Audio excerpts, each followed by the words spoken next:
We're gonna keep this thing going. I got another hilarious comedian coming to you straight out of Fort Smith, Arkansas. Ladies and gentlemen, put your hands together for Adam Harvey!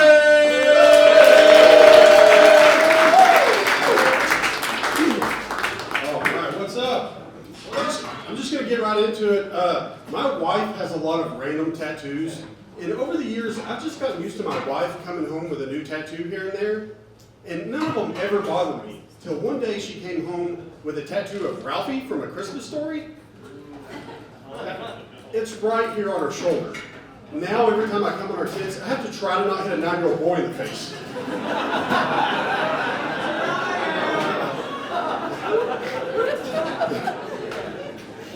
The worst thing about it is, Ralphie has a goofy looking smile on his face. So if my wife's the one doing the work, it looks like Ralphie's just really into it.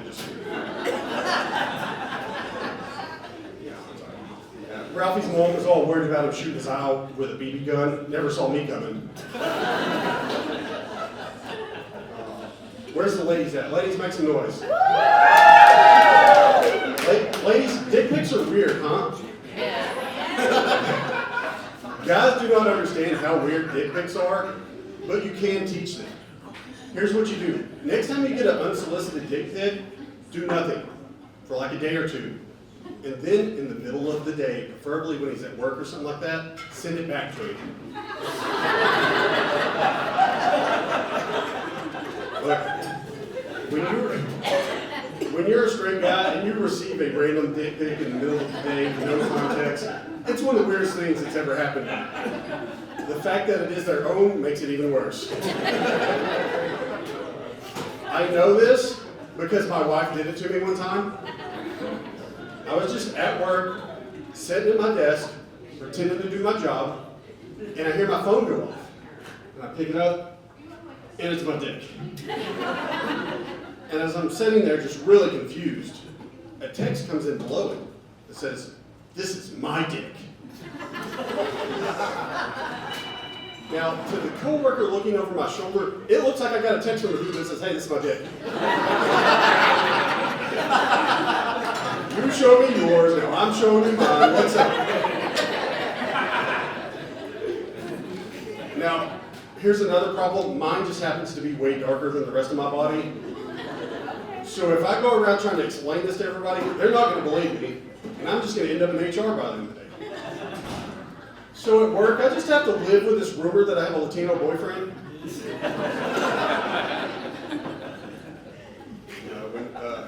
When we first got married, I drove this really nice custom truck, and I love this truck.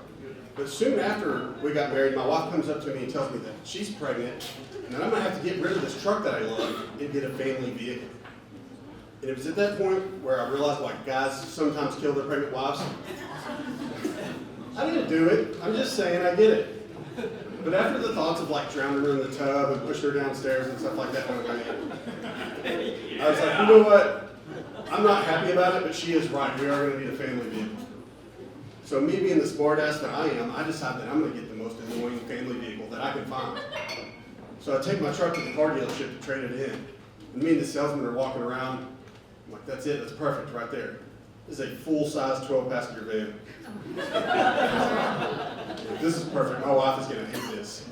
And he was like, so you don't want it? And I'm like, no, I definitely do. And all I was thinking by being in my early 20s and getting a full-size van is that I'm married. My wife's knocked up. She's not going anywhere. And I'm not trying to pick up chicks anymore. You can't pick up chicks in a van. I mean, willingly.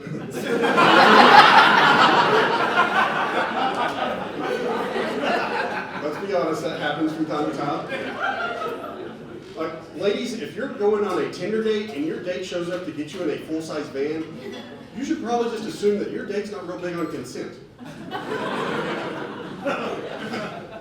But anyways, I buy this van, I take it home, and my wife is like, what the hell is this? I was like, this is our new family vehicle. We have like 8, 9 more kids and I have to get a new car. She's like, you're an idiot, I'm not riding that thing. But she had to, and I thought it was hilarious because everywhere we went, she's embarrassed to be riding around this full-size van. And then reality set in of what a creep I look like being in my early 20s driving around a full-size. full size van. I kept getting pulled over in this thing. I'd get pulled over when it's just me in the van, and the cop would come up to the window and be like, "Sir, do you know I pulled you over?" "Yeah, make sure nobody's tied up in the back." He's like, "That's exactly right, you're free to go." I'd get pulled over when it was just my wife and I in the van, and I'd be talking to a cop at my window, and the second cop would come up to the passenger window and be like, "Man, blink if you're in trouble." But the worst one was when it was just me and my daughter in the van. I had to start carrying her birth certificate with me just to prove that I didn't lure her into that van with candy. We learned that one the hard way too. I got pulled over and the cop asked my daughter, he said, "Did this man offer you candy to get in the van?" My daughter said, "No. He told me there was a puppy in here and the candy was to keep my mouth shut."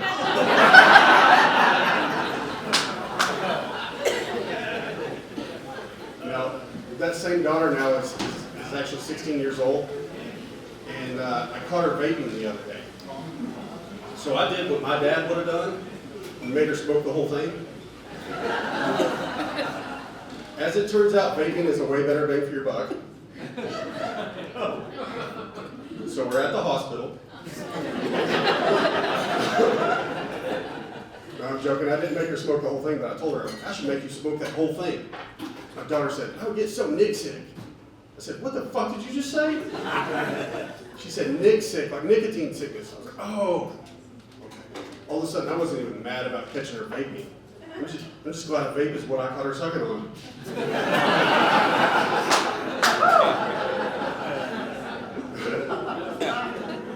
Now, I do have to warn y'all about this next bit. I'm kind of known for overcommitting to a bad bit. I think that's why I've been married for 14 years. No. But I had this moment when I first got married where I realized marriage is not going to be what I thought it was going to be. And look, it's not my wife's fault. I didn't pick my wife because I thought she was going to be a good wife or a good mother or anything like that. I knew my wife was the one I want to spend the rest of my life with 30 seconds into the first blowjob. 30 seconds in, I was like, she's a keeper, I'm going to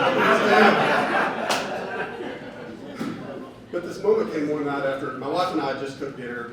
And by my wife and I mean I cooked dinner. My wife's a millennial woman and she can't cook for shit.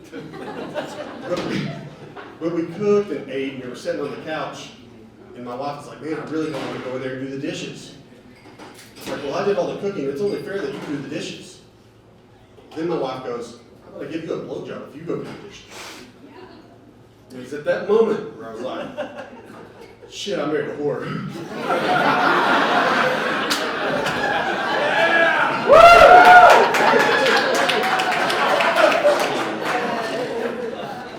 But then I got my ass into the dishes. Now, when I come back, you know what I'm thinking, and she knows what I'm thinking. But she's like, "You know what? I can't right now. I'm still too full. You're just going to have to take an IOU for this one." I'm like, "All right. IOU for a BJ. That sounds okay." Now, the problem is my wife does this to me like 3 or 4 more times before I realize that these IOUs aren't really worth anything. And they're kind of like getting a gift card for Christmas or your birthday. They're only redeemable at one store.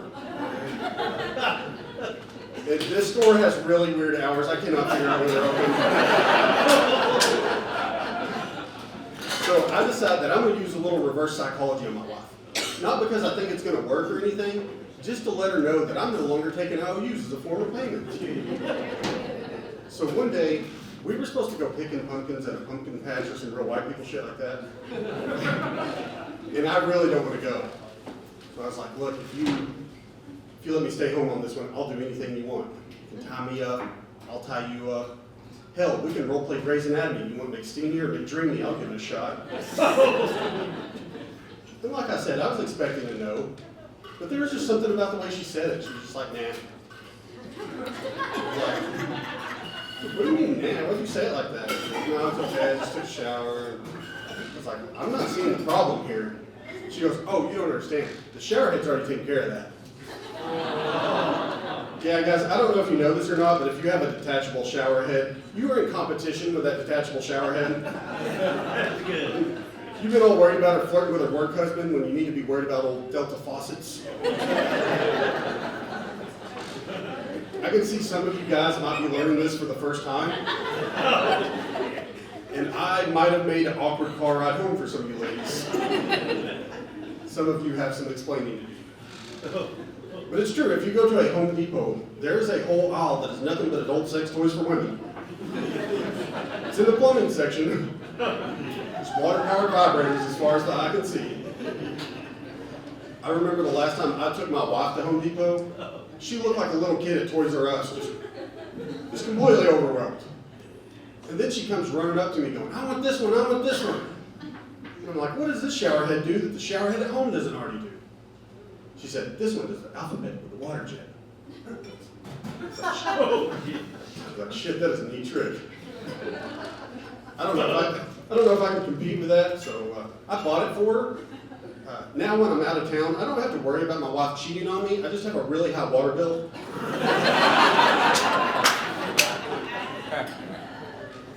No, when I first started doing that joke, I was trying to hide the fact that I do stand-up comedy for my family.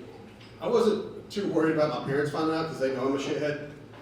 But my grandmothers are still alive, and I've kept up appearances pretty well for them. But we were at this family get-together, and sure enough, my grandma found out that I do comedy. She comes up to me and goes, hey, Adam, I hear you're a comedian now. Can you tell me a joke? I said, absolutely not, Grandma. It's like, I don't have one joke that I'm going to tell you. She goes, come on, I'm 84 years old. I've heard it all before. It'll be fine. I was like, no, still can't do it, Grandma. Then my little brother walks by and he goes, you know what? I like that joke you do about your wife in the shower head. And then my grandma turned to my wife and goes, I'm the one that does the alphabet with the water jets.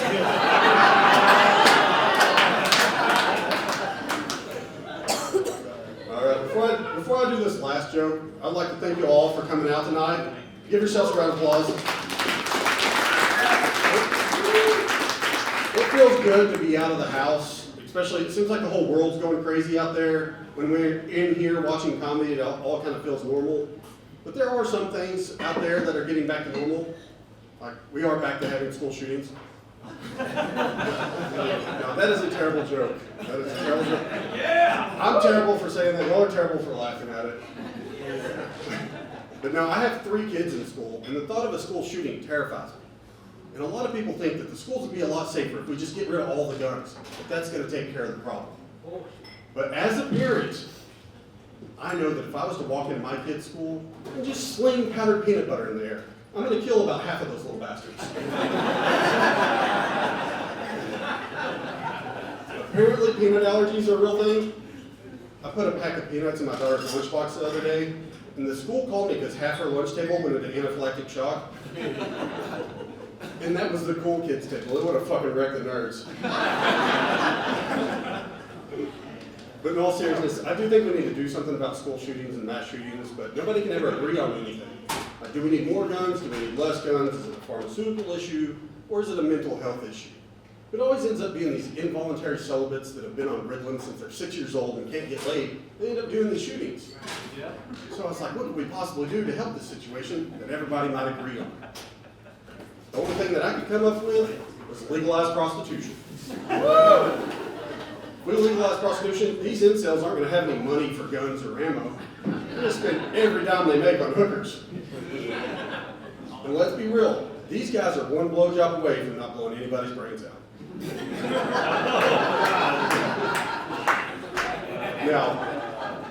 Now, if we do legalize prostitution, these incels are going to be having a lot more sex. I think that's a good thing. I think we should keep that going. So the next thing we should do to help the situation, I think we need to make Viagra an over-the-counter drug. Just let these guys pop dick pills left and right. I realize that's probably dangerous. We're probably going to have some overdoses. The waiting area at the emergency room is going to get super weird. It's just going to be full of dudes with 4-hour erections trying to not make eye contact with each other. But you know what you don't do when you have a 4-hour erection? Go shoot people, yeah. Now, I know some of you ladies might get offended if your man takes a dick pill, because that might make you think that he's no longer attracted to you.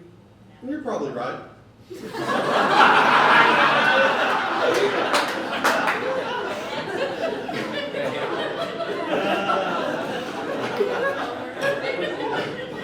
But you gotta cut some slack. especially ladies these days that are on handfuls of antidepressants and need a jackhammer to fill anything below their waist. I know that one hits home sometimes, I'm sorry, but I'm just saying that we need our pills to combat your pills so it's a fair fight.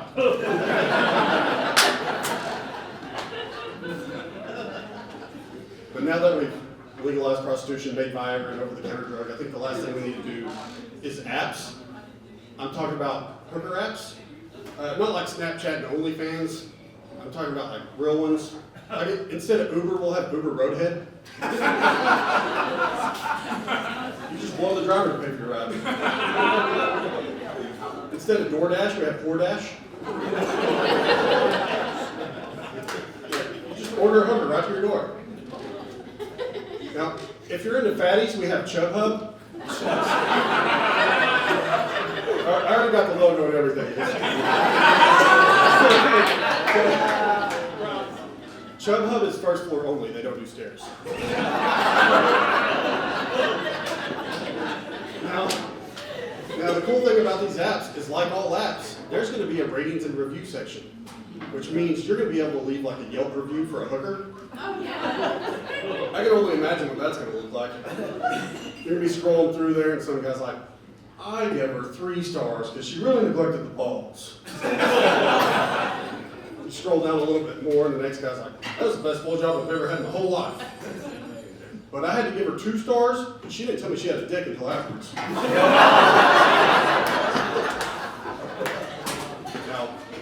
I don't know about y'all, but I love that trans women are a real thing. I think it's great that somewhere in the world, there's a woman apologizing to a man for coming too soon. All right, that's my time. I'm out of Harvard. Thank you.